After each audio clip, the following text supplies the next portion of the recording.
बोली अहिंसा परमो धर्म के शासन नायक भगवान महावीर स्वामी की आचार्य गुरुवर श्री विद्यासागर जी महाराज की जय। आचार्य श्री समय सागर जी महाराज की जय। बोले परम पूज्य मुनि सिद्ध निर्वेक सागर महाराज की जय। मुनि संघ की जय। नमस्ते। भक्तामर प्रणत मौलि मणे प्रवाना मुद्योत कम्बलित पापितमोहितानम् सम्यक् प्रणम्य जिनपादयुगं युगादा भवजने पतितां जनानां यशस्तुता सकलवाङ्मय तत्त्वबोधा दुद्भूत बुद्धिपटुभीश्वरलोकनाथ पुत्रे जगत् हृदय चेत हरेरुदारे स्तुषे किला तम प्रथमं जिनेन्द्रं। जय बोली आदिनाथ भगवान की।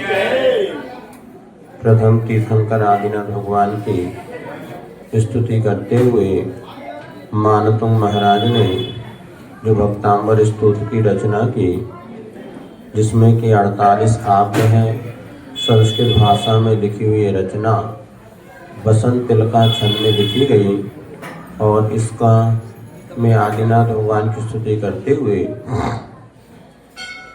48 काव्यों की रचना आचार्य मानतुंग महाराज ने की। इन 48 काव्यों को पढ़ते पढ़ते हम यहाँ पर 29 काव्य तक पहुँच चुके हैं, जिसमें कि प्रभु की महिमा का वर्णन करते करते अष्ट प्रातिहार्यों के से उनकी शोभा किस तरह वृद्धि को प्राप्त हो रही है, ये चर्चा की गई। आज 30वें नंबर का श्लोक पढ़ते हैं। कुंदावदात चल चामर चारु शोभम कुंदावदात चल चामर चारु शोभम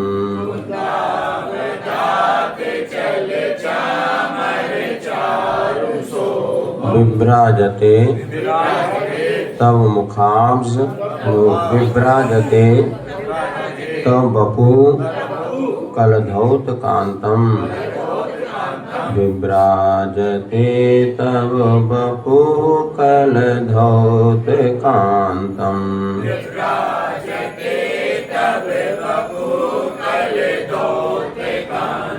उद्यत शशांक शुचि निर्झर वारिधार उद्यत शशांक शुचि निर्झर वारिधार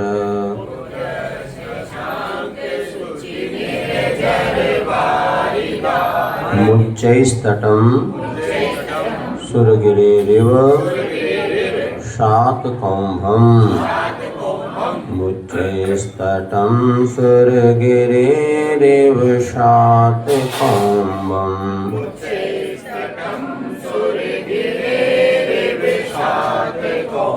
कुंदावदात चल चामर चारु शोभम विभ्राजते तव बपू कलधौत कांतम उद्यत शशांक शुचि निर्झर वारिधार उच्चैस्तटं सुरगिरिरिव शातकौंभम्। अब यहाँ पर चंवर प्रातिहार है, जो कि अनंत भगवान के ऊपर देवों के द्वारा ढुलाए जाते हैं। कैसे हैं वे चमर? कुंदावदात यानी सोने की चमक के, कुंदावदात स्वर्ण के समान वह जो स्वर्णमय है। चल चामर चारु शोभम जो चलायमान चामर हैं, अति सुंदरता को जो प्राप्त हो रहे हैं। विभ्राजते तव बपू कलधौत कांतम आपका शरीर कैसा है? वह स्वर्ण की कांति के समान वह जो आपका शरीर है, उसके ऊपर कुंद पुष्प की शोभा को प्राप्त होने वाले सफ़ेद रंग के वो जो चमर हैं, उससे आपका विभ्राजते तब आपके शरीर शोभायमान हो रहा है। ऐसा लग रहा है मानो उद्यत शशांक शुचि निर्जर वारी धारा, उद्दित होता हुआ चंद्रमा की निर्मल कांति रूपी जल की धारा, जिसमें बह रही उच्चैस तटम, ऊंचे वह जल की धारा कैसी है, उदित होते हुए चंद्रमा के समान निर्मल है। ऐसे झरने की धारा पानी जिसमें बह रहा है, उच्चैस तटम सुरगिरिव सात कौम्भम, और स्वर्णमयी वह सुरगिरि, सुरगिर माने कहते हैं, और जो अभी पांडुक शिला है सुमेरु पर्वत को सुरगिरि कहा जाता है। ऊंचे तट पर स्थित वह सुरगिरिव सात कौम्भम, उस जो है सुमेरु पर्वत पर, जैसे वह स्वर्णमयी सुमेरु पर्वत के ऊपर दोनों ओर माने झरने झरते हुए शोभायमान हो रहे हैं, उसी प्रकार आपके ऊपर दोनों झरते हुए चमर शोभायमान हो रहे हैं। जैसे माने ये तो हो गया सुमेरु पर्वत, और सुमेरु पर्वत के दोनों तरफ पानी के झरना बह रहा हो, तो पानी का झरना तो निर्मल स्वच्छ है, और सुमेरु पर्वत स्वर्ण रंग का है, तो मानो प्रभु पर्वत के स्थान पर प्रभु का दिव्य मूर्ति है, उनकी देह है, और वो चंवर जो है चांदी के जो स्वस्थ सफ़ेद चांवर है, वो पानी के झरने के समान दो चंवर हो गए, और प्रभु की देह सुमेरु पर्वत के समान हो गई। जैसे सुमेरु पर्वत के ऊपर से गिरते दो झरने वो शोभा को प्राप्त होते हैं, उसी प्रकार आपके ऊपर ढुरते हुए जो चमर है, उसमें आपके स्वर्णमयी कांति वाली यह देह शोभा को प्राप्त हो रही है। इस प्रकार से चंवर प्रातिहार का वर्णन किया गया, जो कि जिनेंद्र भगवान के दोनों तरफ जो है देवों द्वारा ढुराए जाते हैं। ऐसे 64 चंवर होते हैं, बताते हैं 64 चंवर अनंत प्रभु के ऊपर ढुराए जाते हैं। वो देखो ये संस्कृत में आगे सा है ना, सा के आने से उद्यत का ताकत छा बन जाता है। प्राप्त व्याकरण के अनुसार उद्यत होता है, लेकिन आगे सा आने से उसको इधर चा हो गया तो इधर छा हो गया। आपने सही पकड़ा है, तो वो शशांक, लेकिन संस्कृत में संधि के अनुसार ऐसा सा का छा बन जाता है। संस्कृत और पढ़िएगा तो क्लियर हो जाएगा। हमने भी ज़्यादा नहीं पढ़ी, किंतु काम काम की बात तो पढ़ ली। नहीं पढ़े क्या करना, ठीक है, बिना पढ़े ही अच्छे, कम पढ़े तो ज़्यादा सुखी। छत्रत्रयम् तव विभाति शशांक कांत, छत्रत्रयम् तव विभाति शशांक कांत,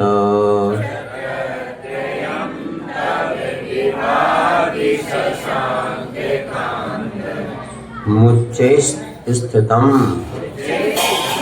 स्थगित भानु कर प्रतापम। अब देखो इसमें भी आदर्श आने से छंद भंसा होता है, फिर भी उसको थोड़ा सा सेटअप बनाया जाए। मुच्चै स्थितम स्थगित भानु कर प्रतापम,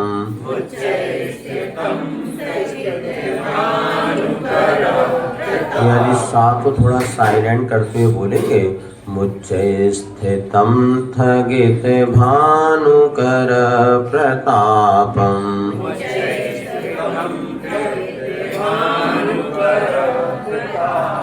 मुक्ता फल प्रकर जाल विवृद्ध शोभम, मुक्ता फल प्रकर जाल विवृद्ध शोभम,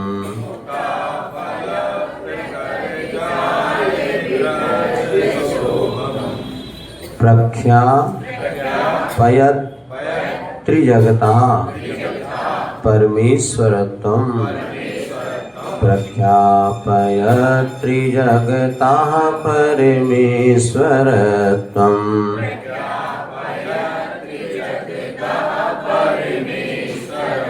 छत्रत्रयं तव विभाति शशांक कांत, मुच्चै स्थितं स्थगित भानुकर प्रतापम, मुक्ताफल प्रकर जाल विवृद्ध शोभम, प्रख्यापयत् त्रिजगतः। स्थगित वाला आधा सा को साइलेंट रखना है। साइलेंट कर तभी लय बनेगी। अपने को पता है, अपनों को स्कूल पढ़ाया, स्कूल नहीं पढ़ाया। स्कूल में ई आ गया तो छंद बिगड़ गया। महाराष्ट्र वगैरह में स्कूल कहते हैं, स्कूल। आधा सा पढ़ना चाहिए, आधा सा का उच्चारण अपने को ई करा गया। स्तवन वो मास्टर ने वैसे पढ़ाया तो अपन क्या करेंगे?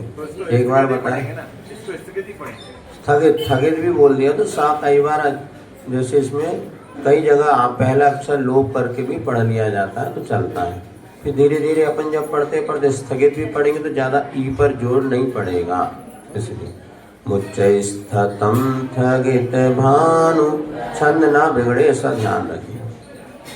बाकी स्थिति स्थगित तो पढ़ सकते हैं। अब वो क्या है ना, जैसे अपने को मास्टर साहब ने पढ़ाया वैसी अपनी आदत हो गई।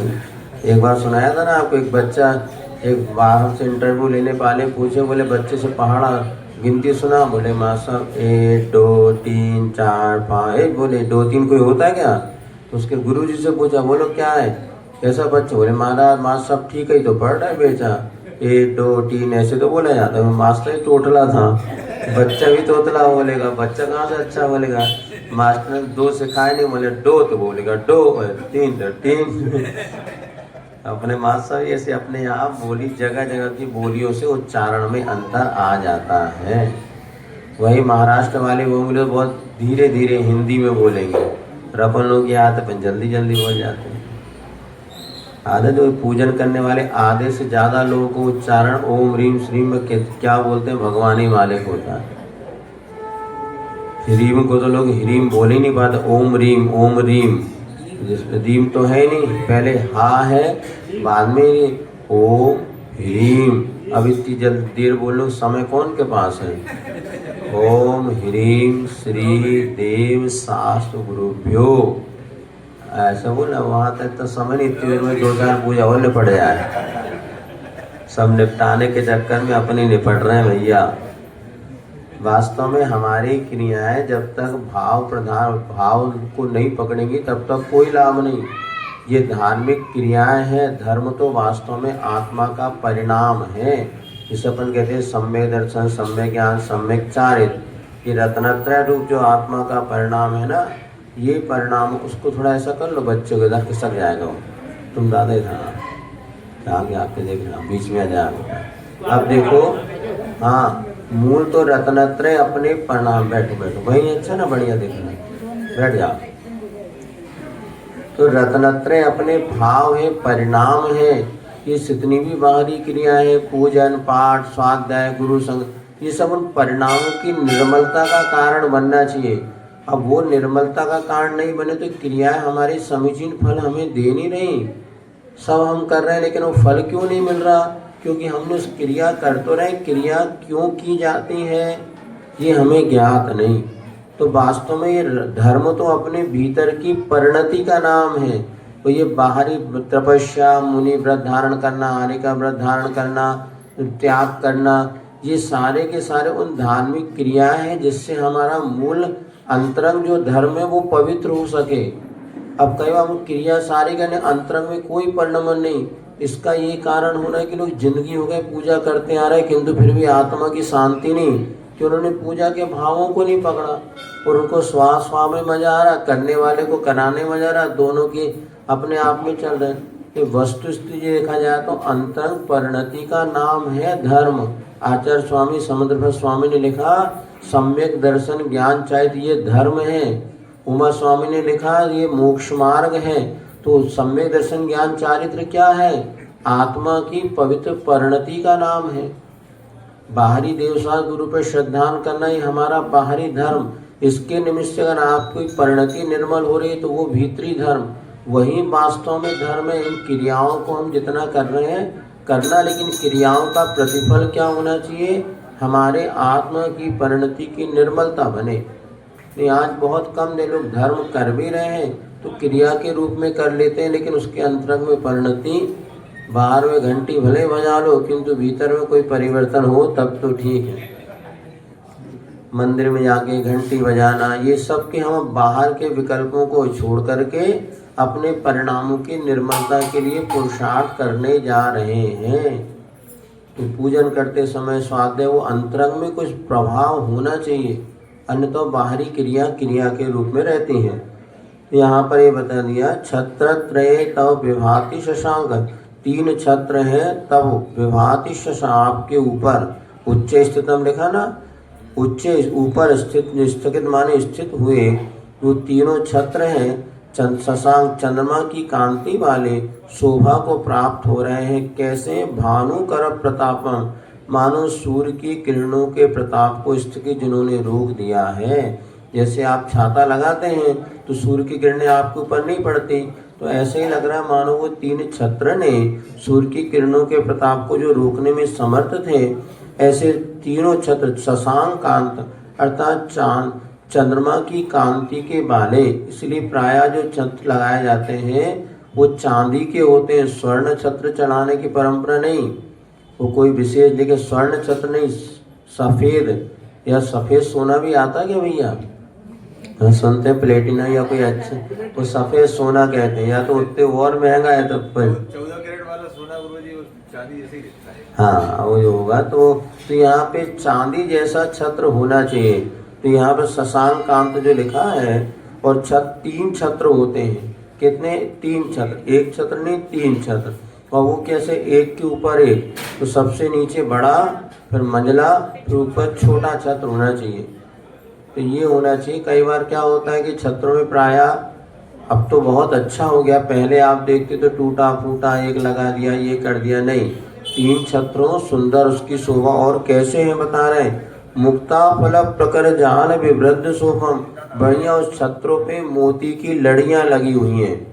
मोती की लड़ियां जैसे आप लोग कुंडल आदि पहनते हैं, इसी प्रकार उसमें पूरे मोती की लड़ियां जिसमें लटक रही हैं, जिससे जाल विवृद्ध शोभम, और मुक्ता फल की लड़ियों से जिस छत्र की शोभा वृद्धि को प्राप्त हो रही है, मानो प्रख्यापयत जगता परमेश्वरतम, आपके तीनों जगत के आप परमेश्वर हैं, इस बात को वो विख्यात कर रही अथवा प्रसिद्धि कर रही हैं। ऐसे यहाँ पर छत्र जो आपके मस्तक के ऊपर लगाए गए हैं देवों द्वारा, सारे 8 प्रातिहार जो होते हैं देव लोग जिन्हें भगवान के ऊपर इस प्रकार से उनको सुव्यवस्थित करते हैं, ये समूह शरण की शोभा है। यद्यपि भगवान इन सबसे निष्प्रह रहते हैं, उनको इस बाहरी तामझाम से कोई मतलब नहीं, सुन नहीं रहे, बाहरी तामझाम से तीर्थंकर को मतलब नहीं, किंतु जिन शासन की प्रभावना के लिए श्रावक के लिए आवश्यक है। महाराज को बोले कुछ नहीं करना, किंतु आपको अच्छा पंडाल बनाना, अच्छा ये करना, क्यों? इससे जन सामान्य प्रभावित होता है। जो समूह शरण की शोभा होती है, ऐसे अद्भुत शोभा होती है, ऐसा ठाट वाट होता है, क्योंकि इंद्र भगवान तो 4 अंगुल समूह शरण में भी सिंहासन से ऊपर ही बैठते हैं। उनको ना कोई छत्र से मतलब, ना चमर से मतलब, ना भामंडल से मतलब, ना सिंहासन से मतलब। महाराज को तो मतलब नहीं भगवान, किंतु तुमको मतलब होना चाहिए। तुम श्रावक हो, जब अपने बच्चे की शादी ठाट वाट से करा सकते हैं, तो महाराज का विधान या पंच जो अपन धान, इसमें भी और ठाट वाट होना चाहिए, इसमें कमी नहीं भैया। अरे मंदिर का तो काम है, कई बार ऐसा होता अपने घर के लिए अपन बहुत ठाट वाट देखते हैं, और मंदिर का काम है रहने दो भैया, निपटा दो। घर के लिए जो अपन खाने पीने की सामग्री होती है, उससे और अच्छे मंदिर की पूजन की सामग्री होनी चाहिए। ये सब प्रभावना का कारण बनता है। पंडाल बनाया अपने बच्चे की शादी में, तो अपन ने बढ़िया 5 लाख का पंडाल बनाया, और बाकी मंदिर भैया कौन खर्चा करे यार, 3 लाख में बना लो। ऐसा हो जाता है। एक बार प्रसंग आया, एक महाराज सुना रहे थे कि एक बार मैंने भी सोचा देखो फालतू का ये खर्चा नहीं करना चाहिए, तो उन लोग ऐसे फालतू सामान से पंडाल बना लो। तो श्रावक कहने लगे महाराज आप कहो तो हम बिल्कुल सामान, लेकिन हमें 5 लाख तो खर्चा करना ही है, यहाँ नहीं करेंगे तो विषय भोग में करेंगे। पैसा जो है तो कहीं भी हमारा सोचना, समाज के पास भी जो धन सामग्री इकट्ठी होती है, वो समाज किसके लिए देती है, उसका सदुपयोग हो। आज अपन अपने घरों में जिस तरह से व्यवस्थाएं बनाते हैं, अच्छी बिल्डिंग बनाते हैं, अब तो फर्नीचर वगैरह में भी आप लोग कितना खर्चा करते हम तो देख के दंग रह जाते हैं। कई बार कहीं घरों में रुकना होता तो फर्नीचर वगैरह में ऐसा फर्नीचर के ऊपर ये बना दे क्या पीओपी, और ये लगता अनावश्यक है, लेकिन क्या करें, अब पैसा है तो कहीं ना कहीं उपयोग होगा। तो घर इतना सो क्या कहते फ्लावर वगैरह के पार्ट वगैरह वो यही बताते महाराज 1000 2-2000 के रुपए। उस सपरने वाला टप जो होता है वो जरूरत कोई नहीं नहावे की, किंतु 1 लाख रुपए का तो वही है। मतलब इतनी चीजें आपके यहाँ जिसको आप अनुपयोगी हैं, जिसके बिना आपका चल सकता है, किंतु लाखों रुपया आप उसमें खर्चा कर देते हैं। वो जब मंदिर में काम है, अरे कि क्या उपयोगिता है, इसके बिना भी तो चल सकता है। लोग सोचते महाराज पंचकल्याण में इतना करोड़ों खर्चा करने की क्या आवश्यकता है, वो तो बिना उसके भी पंचकल्याण हो सकता है। सही बात है, 5 क्रिया 5 पूजा है, तो 5 पूजा कर लो, मंदिर बैठ के भगवान प्रतिष्ठा हो सकते हैं। तो उससे 50-50 लाख रुपया खर्चा करने की क्या जरूरत है भैया? ठीक है, तो कल से आप भी बोले इतनी शादी में खर्चा करने की क्या जरूरत है? 1.25 रुपये में शादी हो सकती है। हल्दी ले आओ 1 रुपया की और दोनों के हाथ में रंग दो और बस कन्यादान कर दो।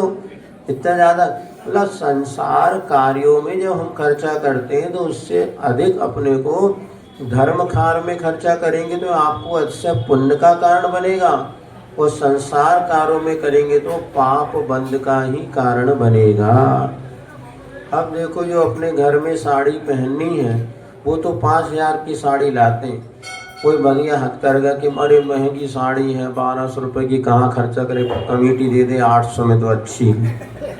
मतलब ऐसा अच्छा लगता, अच्छे लखपति करोड़पति संपन्न परिवार के लोग जो कि सामान से 10-10 20-20 हज़ार की साड़ी पहन रहे हैं, और वो जब आहार के समय पूजन के समय भैया गुरुजी कहते कहते चले गए कि भैया पूजन में मंदिर में कम से कम आप शुद्ध वस्त्र पहनो, नहीं इतनी महंगी साड़ी कैसे खरीदे।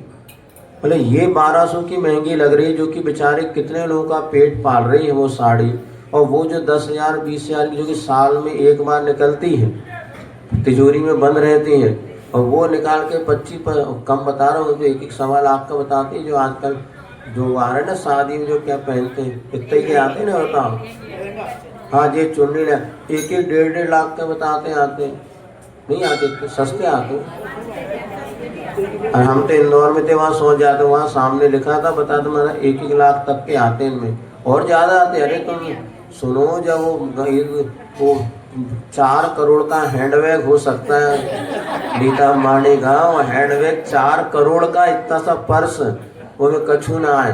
जब तो 1 लाख 1.5 लाख के तुम्हारे, हम कह रहे इससे ज़्यादा के होते हैं बेटा, में तुम्हें पता नहीं अपन जो, लेकिन बड़े बड़े से वो इसमें थोड़ा सा ये गंडागा जड़ दिए तो 1,20,000, तो वो जो कि महीने में साल भर में एक बार निकलने हैं।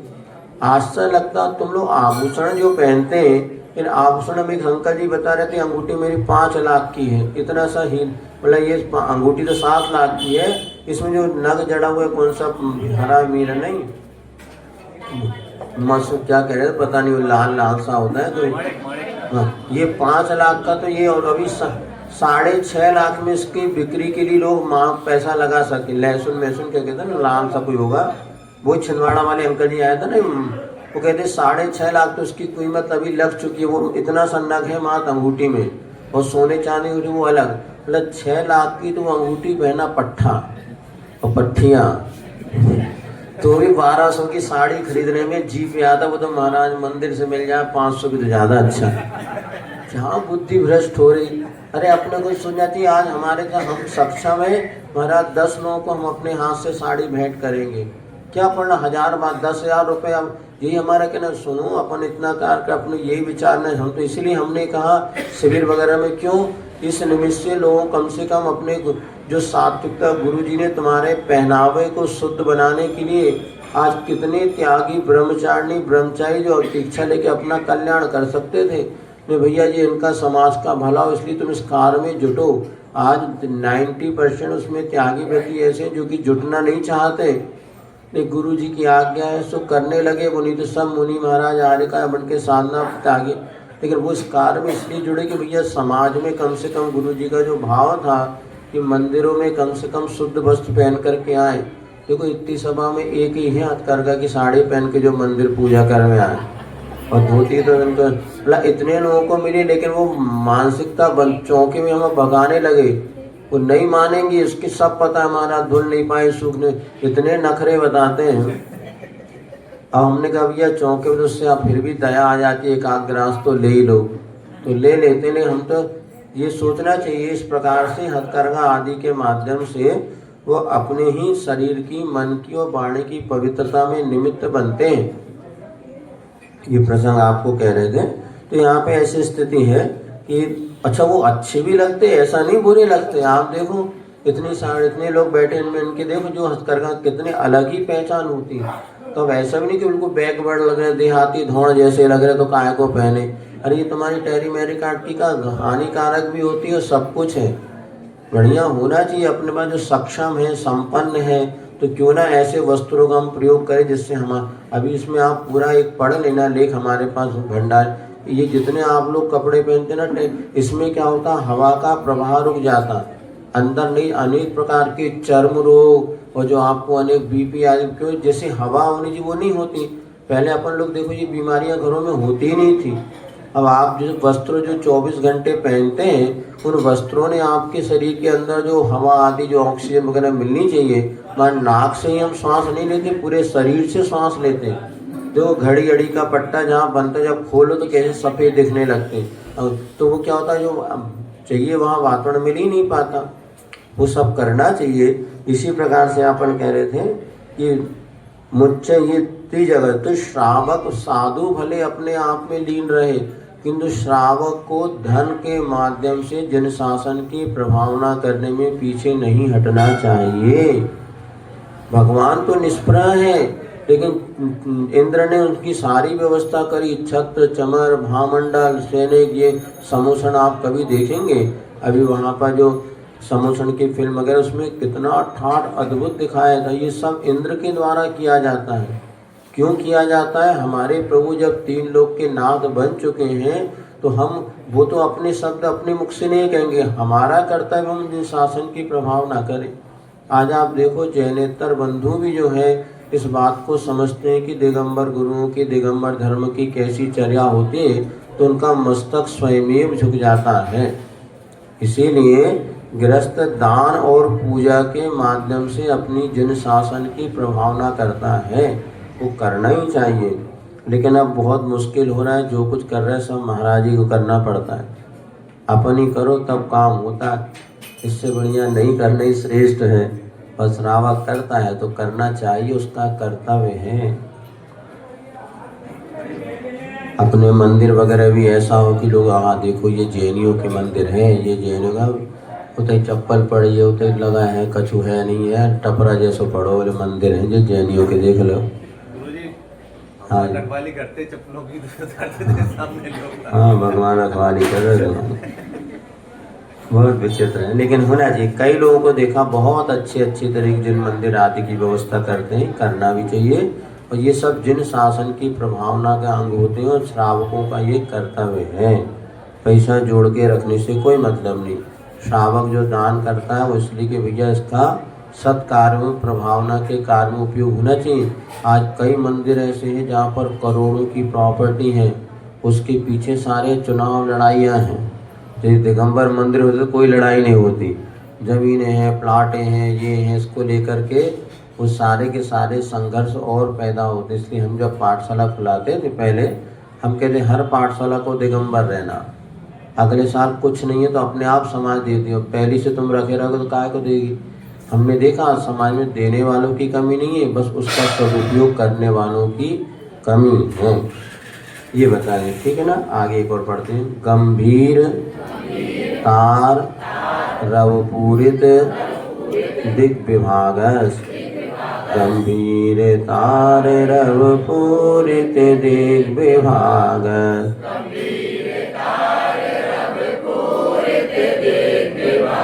त्रैलोक्य लोक शुभ संगम भूति दक्षा, त्रैलोक्य लोक शुभ संगम भूति दक्षा,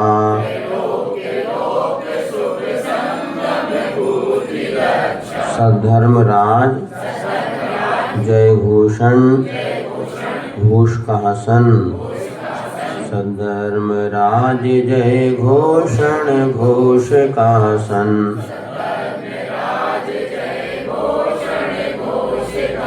श्री दुंदुभिर ध्वनिति ते यशा प्रवादी। के दुंदुभिर ध्वनिति ते यशा प्रवादी।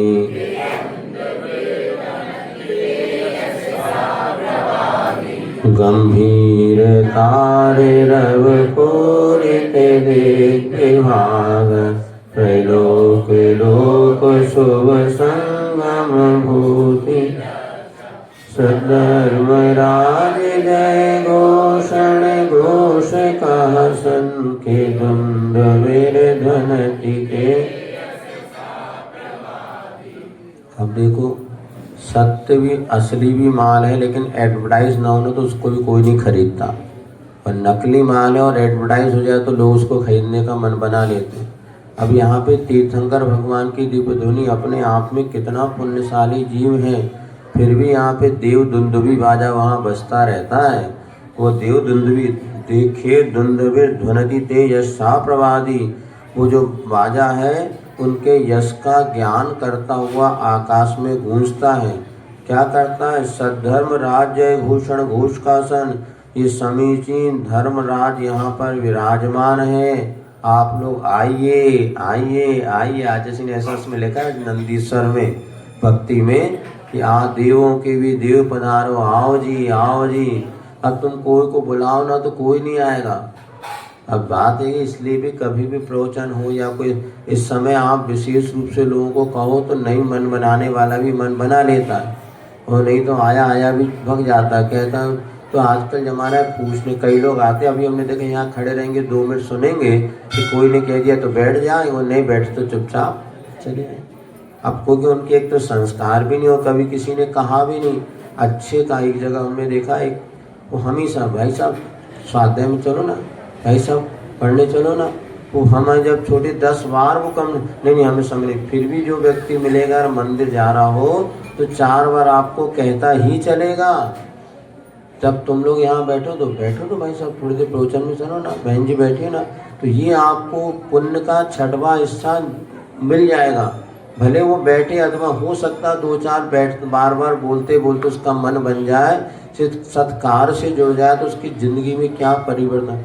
हम लोग पाप कार्य में तो इतना सबको बुलाते हैं। यदि किसी के बच्चे का बर्थडे हो तो नहीं आ रहा तो प्राण ले लोगे, क्यों नहीं आ रहे 10 फ़ोन करोगे। लेकिन जो सच्चा है, देखो ये बच्चा बता रहे आज उसका जन्मदिन था, कल वो आया, उसने मम्मी पापा से कह दिया मुझे कहीं घूमना नहीं, कहीं मुझे तो आप महाराज जी के पास ले चलो, संस्कार दिलाओ और बढ़िया पूजन अभिषेक। देखो ये वाली बात।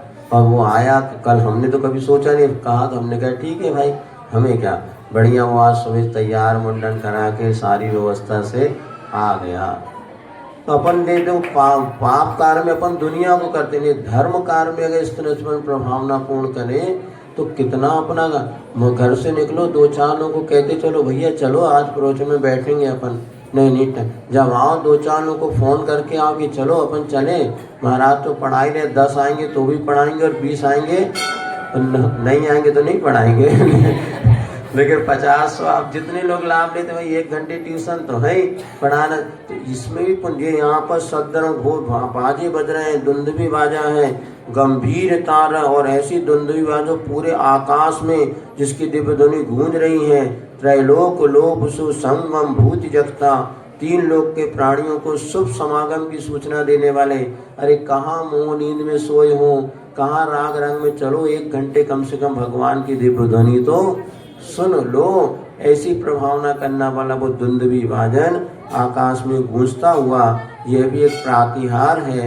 ये अष्ट प्रातिहार में दुंदुभी बाजा जो निरंतर आकाश में ध्वनि करता हुआ, वह अपने लिए 3 लोक के नाथ जो जिनेंद्र भगवान हैं, जो सन को सुख का मार्ग बतलाने वाले हैं, चलो आप सब यहाँ पर आओ और धर्म लाभ लो। इस तरह से यहाँ पर यह दुंदुभी जो प्रातिहार इसका वर्णन किया गया।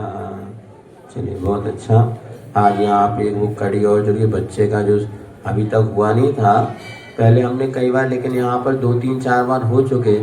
लेकिन आज उसके 8 वर्ष की पूर्ण होने के, तेजस नाम बताया कि नाम बताया, तेजस ना, हाँ उस, तो उसको आया, बढ़िया उसको संस्कार कर दिए। हर बच्चों को 8 वर्ष पूर्ण होते से उनको संस्कार दिए। बेटियों को भी संस्कार दिलाना चाहिए। बेटियों के संस्कार अभी हमने महाराष्ट्र में देखा था, जैसे बेटियां बड़ी होती हैं, प्रथम बार उनको स्नान आदि करा करके मंदिर में विधिवत पूजन पाठ आदि करके वहाँ भी संस्कार उनको दिए जाते। मुंडन आदि की प्रक्रिया भले नहीं होती, अपने ये सारे के सारी विधि बंद हो चुकी थी, लेकिन अब पुनः जो माता पिता जो बच्चे अच्छी भावना रखते हैं, ठीक है, जो सामूहिक नहीं भी होता तो अपने नगर में कभी मुनिराज आदि होते, उनके पास निवेदन करके बच्चों को 8 वर्ष की उम्र होते ही प्रथम अभिषेक और ये पूजन संस्कार विधि कराना चाहिए, जिससे मध्य मास आदि का त्याग करते हुए वे बच्चे जैनत की ओर बढ़ते हैं। और हमने गुरुजी संस्कार लिए थे कि उनकी भावना निरंतर उनको पाप से बचाती है। यथाशक्ति अपने पाप से बचें और बच्चों को धर्म की मार्ग की ओर जोड़ें। बहुत कठिन होने वाला है, आने वाले समय भयंकर घोर अंधकार का हमें लग रहा है, क्योंकि आज माता पिता की प्रवृत्ति नहीं बची और बच्चे तो बच्चे होते ही हैं, कि माता पिता इस विषय में नहीं सोच पा रहे हैं कि हम किस तरह से बच्चों को आगे संस्कारवान बनाएं। लौकिक शिक्षा के विषय में तो इतना सोच रहे हैं कि यदि बच्चा 12 घंटे भी स्कूल में रहना तो मम्मी को कोई कष्ट नहीं होगा। 12 घंटे 12 घंटे बच्चों को पढ़ा रहे हैं, लेकिन सम्यक ज्ञान के संस्कार नहीं होने से उनकी ये दशा हो रही है कि पानी पीना भी वो नहीं जानते कि छान के पानी कैसे पिया जाए। क्या करें, बदलती परिवेश में जितने पुण्यशाली जीव हैं वो कम से कम अच्छा इस तरह से जुड़ें और अपने जीवन को अच्छा बनाएं। इसी मंगल भावना के साथ पूरे भगवान महावीर स्वामी की जय। या वाणी के ज्ञान ते तुझे को करो